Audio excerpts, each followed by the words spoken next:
একদিন হঠাৎ আকাশে কালো মেঘ জমল। ছোট্ট দেবী দুর্গা দৌড়ে বারান্দায় এলো। বৃষ্টি শুরু হতেই ক্ষুদে দেবী দুর্গা খুশিতে বাইরে ছুটে গেল। বৃষ্টির ফোঁটা ছোট্ট মেয়ের গালে পড়তেই মনে হলো প্রকৃতি তাকে আদর করছে।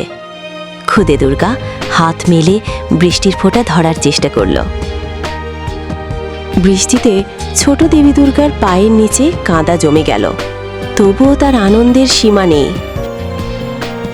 বৃষ্টি দেখে ছোট্ট দুর্গা শিখল প্রকৃতির আনন্দ নেওয়ার জন্য মন খোলা রাখতে হয়।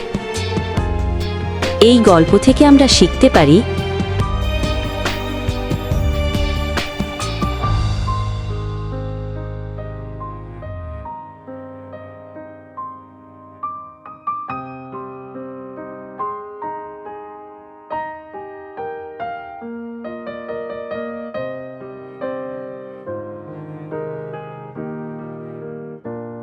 প্রকৃতির সঙ্গে মিলেমিশে আনন্দ করতে শেখা উচিত।